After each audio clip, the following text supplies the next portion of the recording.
Kızım. Voy, assalomu alaykum dadajon. Va alaykum assalom. Bu yerda nima qilyapsan? Uyga qaytyapman. Bugun o'qishdan juda kech qolib ketdim. Bu yerda avtobus kutib o'tirma qizim. Yomg'ir yog'yapti. Ana yerda mashina turibdi. Yur mashinada ketamiz. Xo'p dadajon.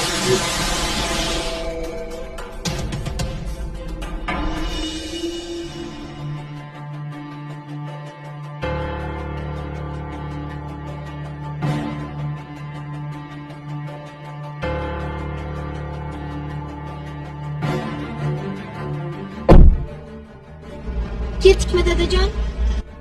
Qizim, Labbay dada. meni kechir. Tushunmadim. Nega unaqa deyapsiz? Kechir. Dada. Siz kimsiz? Qoching, men tushaman. Ovozingni o'chir. Hayda.